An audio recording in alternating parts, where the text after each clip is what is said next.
ready.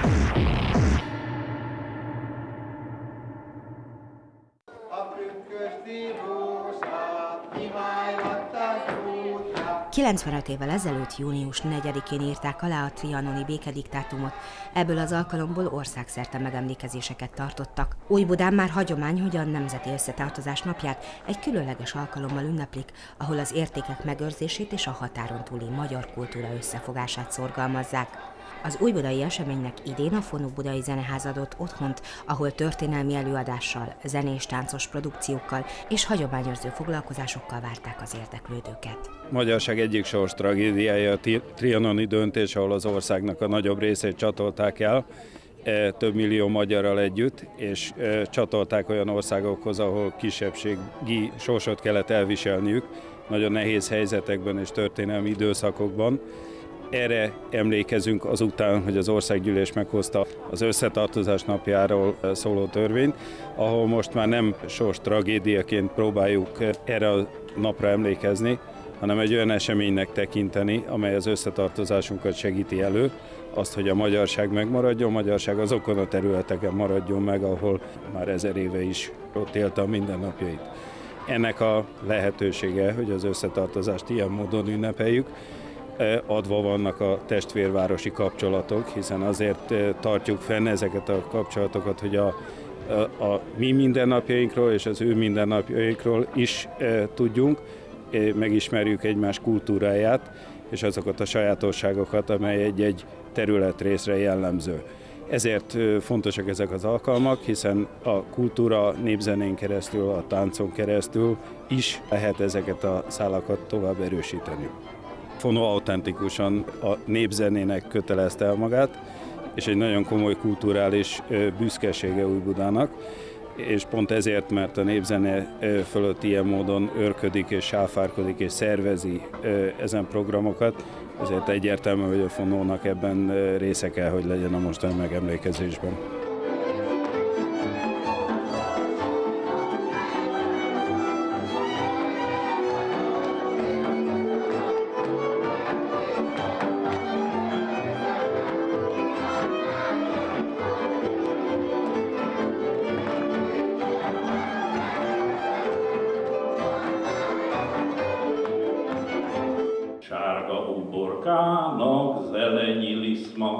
Az eseményt Sas Szilárd önkormányzati képviselő nyitotta meg, aki a testvérvárosok szerepére hívta fel a figyelmet. A kerületünknek van legalább 10 testvérvárosa, de én a mai nap alkalmával ugye ma az Összetartozás napját tartjuk. 5-öt emelek ki, azt az 5-öt, amelyik a Kárpát-medencében van, hiszen most a magyarság összetartozásáról van szó. Ez az 5 település a délvidéken Ada, Kárpátalján Bene, Erdélybe Marosvásárhely és Kézdiszentlélek, és Felvidéken pedig Nátszeg.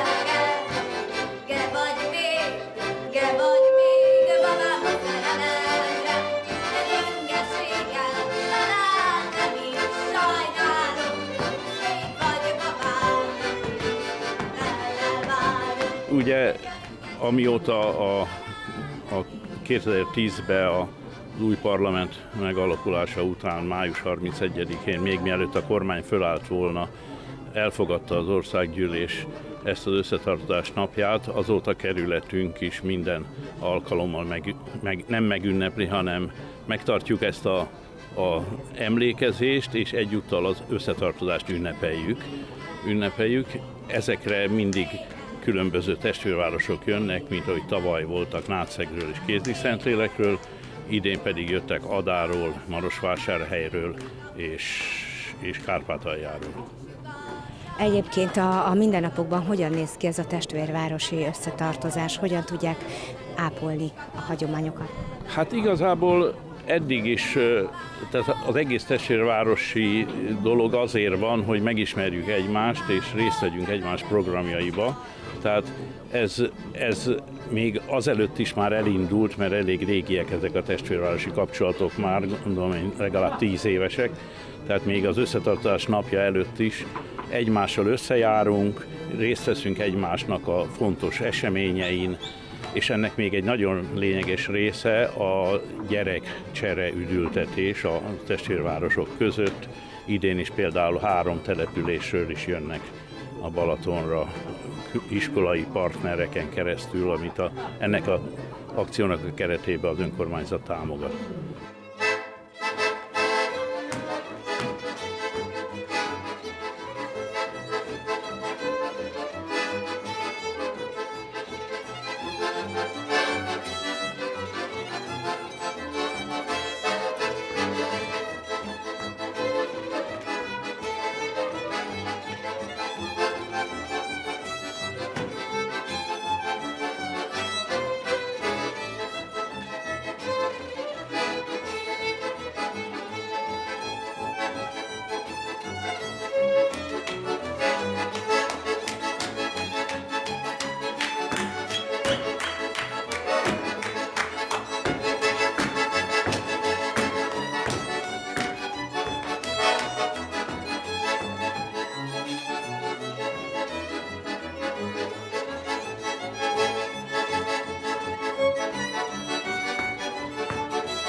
Az én kedves kis angyalom mégsem jön el a vonóba.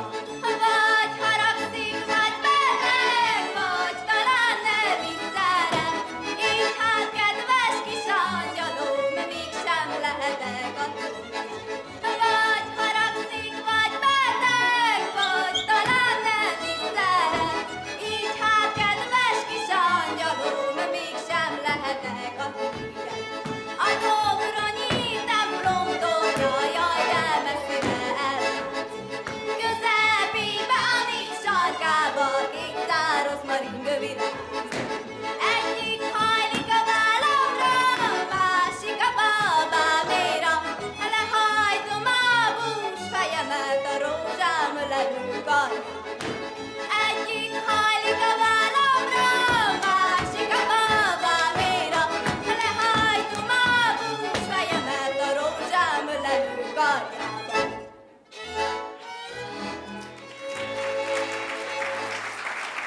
Vajni Antal nemrégiben személyesen is ellátogatott Adára.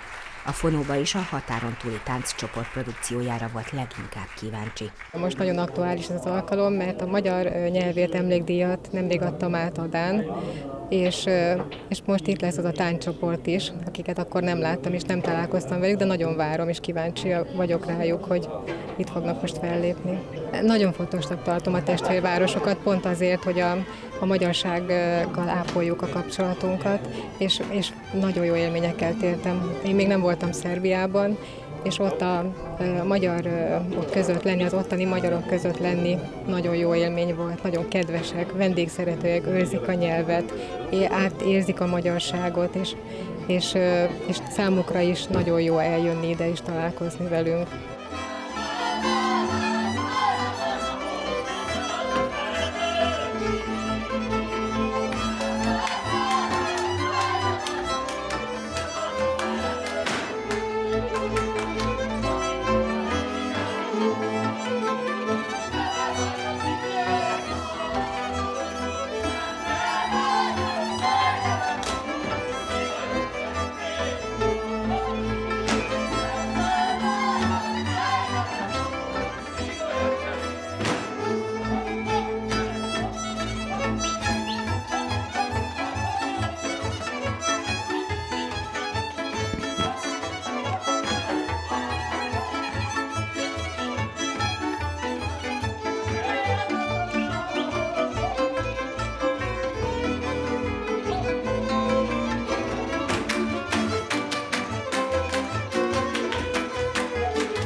figyelemmel kísérték a Felszállott a Páva című televíziós vetélkedőt, ismerős arcra is bukkanhattak a testvérvárosi fellépők között.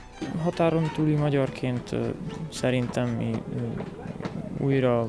újra értékeljük a valós értékeinket, a valós kultúrát, igyekszünk. Mi a Nyárádmentén több magyarságban élünk, és ennek az előnyeit élvezhetjük a Maros megye többi területéhez képest, ahol a románok többségben vannak. Mi igyekszünk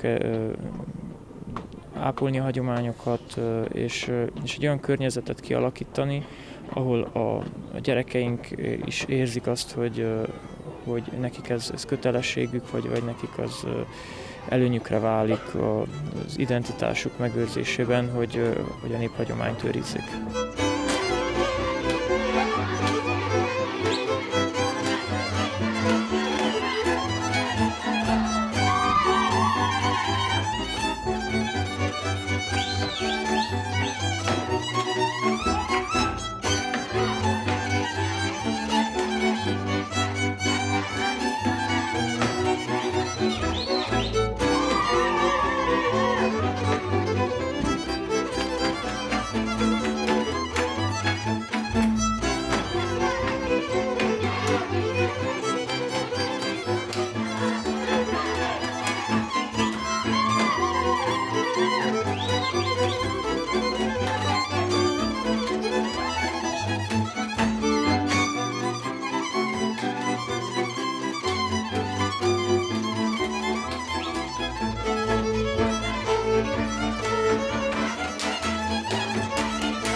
Amatőr együttes vezetőként elmondhatom, hogy szerintem pontosan annyi nehézségben, mint egy itteni, egy kismagyarországi együttesnél ugyanúgy elég nehéz feladat bevonni a gyerekeket, meggyőzni a szülőket is, a kisebb korosztályról lévén szó, ugye elsősorban a szülőket, meg a pedagógusokat kell meggyőzni arról, hogy valóban a néptánc az fontos. Nekünk például, ami nagy segítségünkre volt az, hogy a Felszállott a Páván a tavaly döntősök lettünk, ezért jobban megismertek, még a saját környezetünk is jobban megismert. Felfigyeltek arra, hogy ugye néptánccal is lehet eredményeket elérni, és így nekünk egy picivel könnyebb lett a gyerekeket betoborozni a csoportjainkba. Mi a Bekecs Néptánc Együttes vagyunk, Nyárádszeredából. Ma Marosvásárhelyt képviseljük, személyes kapcsolataink vannak a marosvásárhelyi képviselettel, és ugye a 11. kerület és Marosvásárhely testvérvárosi kapcsolatban állnak, és ma minket delegáltak, hogy itt megjelenjünk és elhozzuk a kis műsorunkat. Mi egy eléggé népes együttes vagyunk, ugye mondtam, hogy a Nyárádment az egy kompakt magyar lakta terület.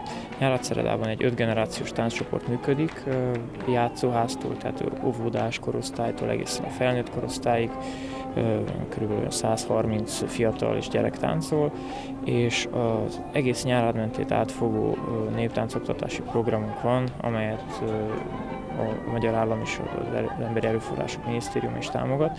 Az együttesről pedig annyit, hogy táncelőadásokban vagyunk, legotthonosabban mozgunk, de amúgy táncszínházzal is foglalkozunk, és színházi előadásaink is vannak. Igyekszünk úgy, tehát a palettát minél színesebbé varázsolni, gyerekeknek, fiataloknak, felnőtteknek is vannak előadásaink. Gondoljuk, hogy így több embert meg lehet szólítani, és több olyan érdeklődőt be lehet vonni, akik nem feltétlenül a néptánc, hanem lehet, hogy pont az a műfaj iránt mutatnak nagyobb érdeklődést, és így közvetve megszeretik a néptáncot és a népzenét is. Nagyon érdekes a romániai magyarság története. Ugye minden egyes elcsatolt országrésznek külön-külön kicsi története van, és az adott országon belüli viszonyok határozták meg azt a különleges fejlődést, amelyik az adott magyar közösséget is érintette. A trianoni szerződés aláírása mai napig hatással van a magyarok életére. De hogy hogyan és hogy milyen jövő vár a magyarokra a határon túl, arról Akulcs Gergő tartott előadást. Én azt gondolom, hogy a trianoni döntés nagyon igazságtalan volt, és hihetetlen nagy csapást mért a magyar nemzet fejlődésére.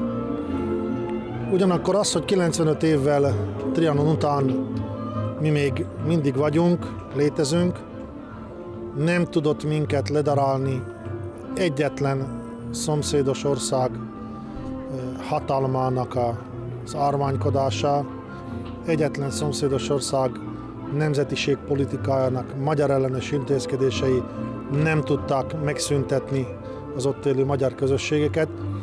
Az egy másik dolog, hogy jócskán megcsappantak ezeknek a nemzetrészeknek a számarányai. Nekünk egyrészt ezt tudomásul kell vennünk, hogy a szomszédos országok politikai vezetése mindig is abban lesz érdekelt, hogy ezeket a nemzetrészeket, az elcsatolt országrészeken élő nemzetrészeket elsorvassza.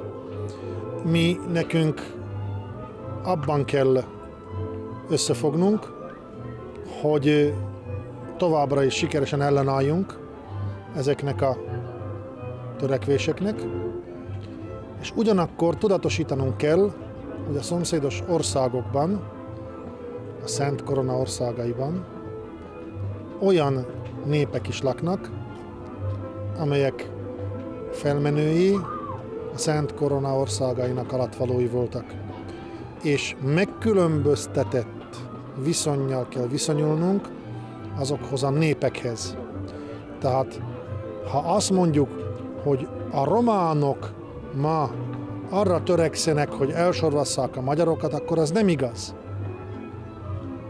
Hiszen ebben a szóban, hogy a románok, ebben benne van az a mezőségi paraszt is, román paraszt is, aki magyarul köszön a magyar szomszédjának, mert megtiszteli őt azzal. Tehát nem így kell fogalmaznunk, hanem úgy kell fogalmaznunk, hogy a román állam vezetése. És azokhoz a falusi vagy akár városi közösségekhez, akik a szomszéd népeket képviselik, a néphez, a népekhez, nekünk úgy kell viszonyulnunk, mint akikkel minket 1000 éves közös múlt köt össze. Tehát ezt szerintem joggal elvárhatjuk a magyar államtól, legyen olyan okos, és próbáljon kifejteni valamiféle hatást, próbáljon valamilyen pozitív kapcsolatot felvenni ezekkel a népekkel, hiszen egyes rétegei ezeknek a szomszéd népeknek büszkén vallják a magyar identitásukat, ami nem etnikai identitás, hanem történelmi, rendi identitásnak az emléke. Ott vannak például az árvai kisnemesek, akik szlovákul beszélnek, szlovák az etnikai identitásuk, ennek ellenére büszkén vallják azt a köznemesi múltukat, azokat a rendi kiváltságokat, és azokon keresztül a magyarsághoz való tartozásukat. Ezeket észre kéne venni, és valamit velük kezdeni. Mert hogy ők is a miénk.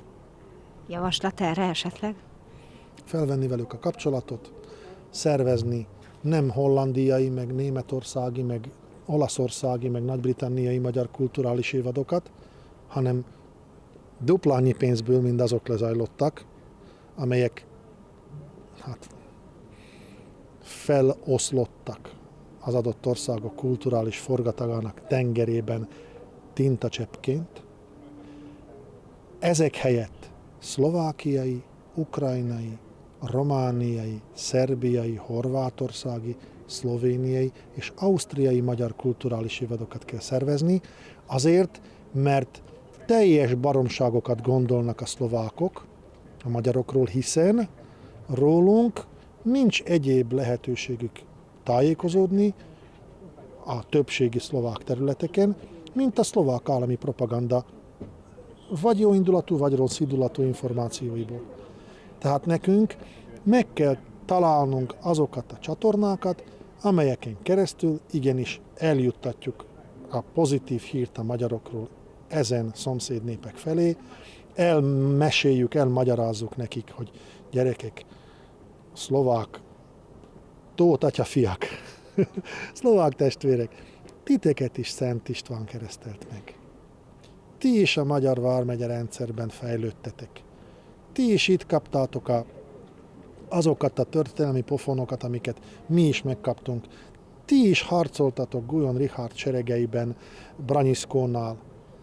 Ti ruszinok, ti is harcoltatok a magyar szabadságért Rákóczi zászlaja alatt. A hazáért, ugye? És a nemzetért és a szabadságért. Istennel a hazáért, a nemzetért és a szabadságért. Ezek ott vannak a mi történelmünkben, és nem az ő fölöttük létesült államok vezetőin, azok véleményein keresztül, azok hatalmi érdekein keresztül kell viszonyulni ezekhez a népekhez.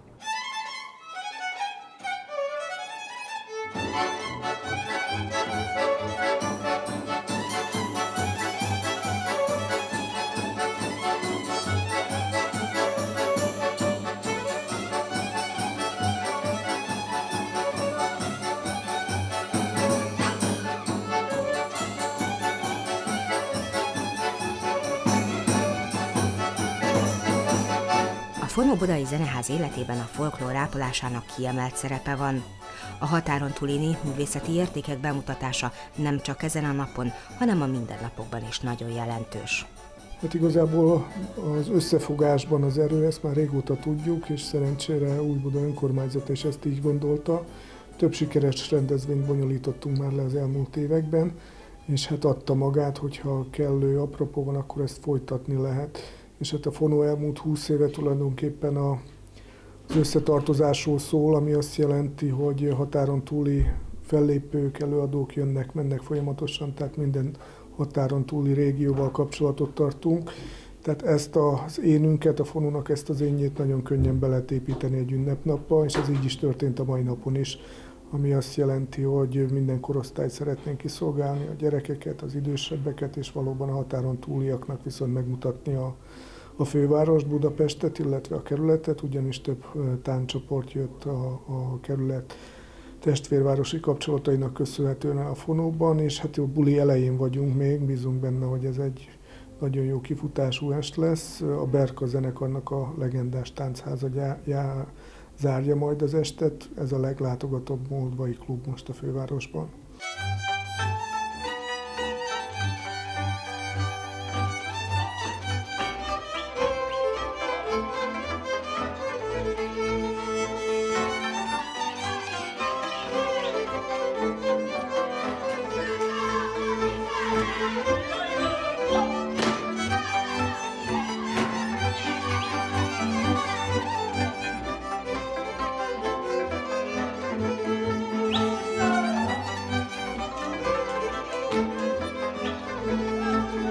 Hát sajnos az a tapasztalat, hogy ha jólét van, akkor ugye a nemzeti dolgok, azoknak a fontossága az csökken. Tehát egyrészt a társadalomban folyamatosan benne van szerintem ez a feszültség, hogy jólétet akarunk, kényelmet, és akkor valamilyen szinten hátrébb sodródnak az ilyen érzelmi vagy identitást adó szerepkörök.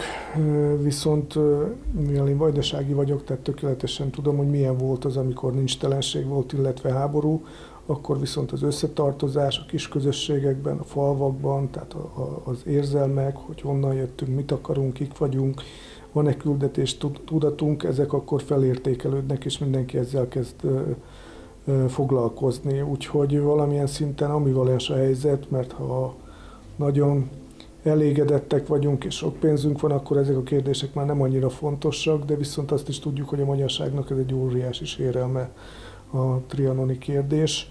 Ezt megoldani, ezek akkora sebek, amelyekre még valószínű, hogy évtizedek, vagy még több száz évre van szükség, hogy ezt egyáltalán föl tudjuk oldani, és valószínűleg a határon túli magyarok helyzetéből kell kiindulni, ugyanis ott folyamatos az asszimiláció, A vegyes házasságok kérdésköre napirenden van, teljesen más az oktatási struktúra, más történelmet kell tanulni, de úgy gondolom, hogy a kormány most tett pontosan az elmúlt 5 évben kellő intézkedéseket, de ez egy hosszú távú történet, tehát ez pár év alatt biztos, hogy nem lehet megoldani. Azt is óriási fontosságúnak tartom, hogy a fiatalok, középiskolásoknak szinte kötelező határon túli régiót választaniuk és elmenni oda kirándulni, mert ezek életre szóló élmények tudnak már lenni így kamaszkorban, és ha kellően úgymond megfertőződik valaki valamely határon túli régiónak a problémáival vagy identitásával, akkor az egész életre adhat muníciót, töltést. Egy gyönyörű a Kárpát-medence, úgyhogy ezt tudjuk, hogy mindenhol lehet inspirálódni, tartalmat, élményeket szerezni, és hát már csak a tájszólásokat nézzük, hogy beszélnek a székelyek, vagy a felvidékiek, palócok, vagy Szlovéniában, hogyan törik a magyart, tehát teljesen más szlengek vannak, akkor ez egy igazi nagy utazás, tehát ezen érdemes elindulni.